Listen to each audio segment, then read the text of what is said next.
I'm Jan Reha with Career Discovery. I have a career counseling service located in Bellevue, Washington. I am today going to be interviewing one of my former clients, Linne Pullar. And Linne has been a client of mine over quite a few years. Linne has a wonderful career history that I would like to have her share with you to show that career transitions may take many times in a lifetime, and she certainly is a model for that. So Linne, why don't you tell us a little bit about your own career history, starting with, I believe you looked at becoming a secretary a few years ago. Yes, Jan. I took the traditional path into secretarial science, and it wasn't until I took a computer programming class that I stopped in that track, and I wanted more. So tell me, approximately when was this? That would have been the mid-70s, early mid-70s. A very long time ago, at the beginning of computerization.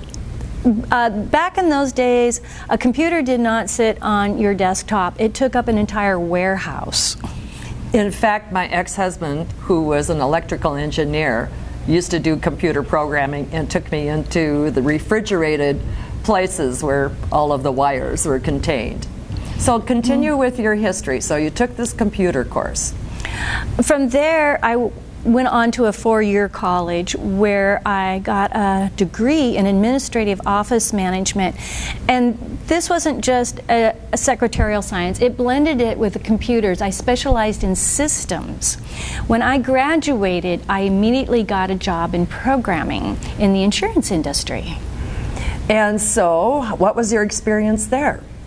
Well, I found that while I loved programming, my only advancement opportunities would come with doing more with insurance topics.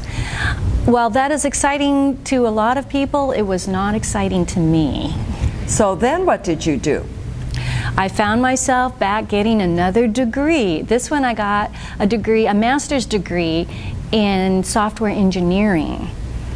I imagine you might have been one of the very few women in that particular program. I remember roughly 3 women per class. In how many men, about? 40. Amazing. So you acquired that degree. I imagine you met some people in the class? Yes, as a matter of fact, I met this gentleman who worked for a really small startup called Microsoft. And from there, I wound up going to work at Microsoft, which was a very good fit for me. I got to embrace my technical topics, and I found that like every 2 years, I would change to a new topic. So when essentially did you start at Microsoft?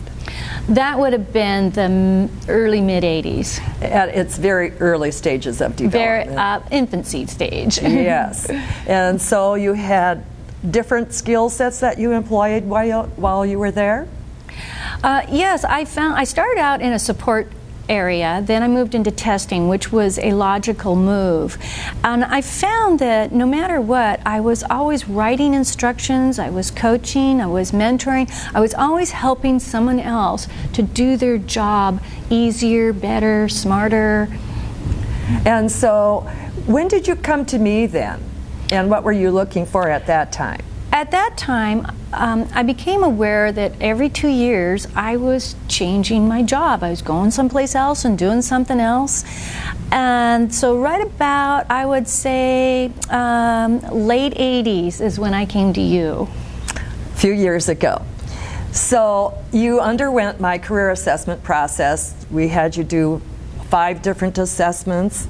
And I looked at your history, your work history, your educational history, and we noted some patterns that you really weren't exhibiting enough in your present position. So what were those?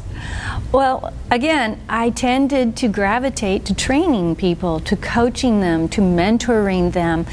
For me, the technical topics came easy. And what I observed was that the topics weren't necessarily hard, it's how they were presented to people was hard.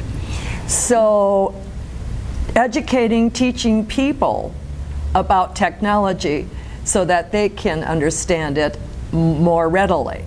Yes, well, I totally embrace technical topics. I found that I didn't want to just sit and program. I like working with people. So where did it take you next?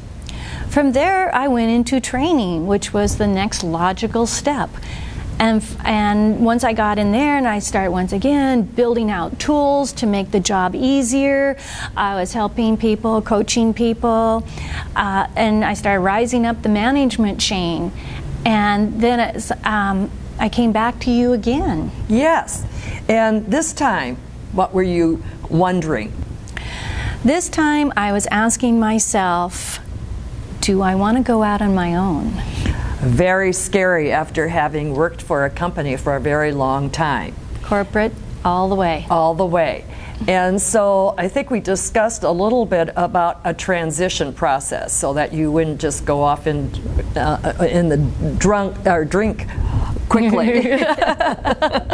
That exactly. You can't just jump into running your own business, and that was a lot that I learned working with you, is what skills did I need before I could go out on my own, and how could I get those skills before making that leap.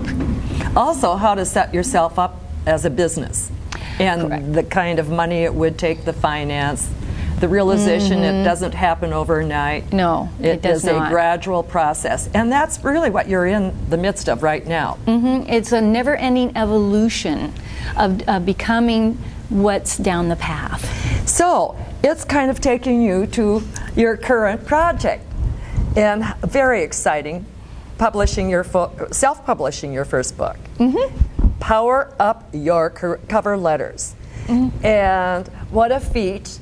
And I know you wish to continue publishing more books. So in the next segment, we will talk about this process and time in your life. This is Jan Reha with Career Discovery interviewing Linne Pullar.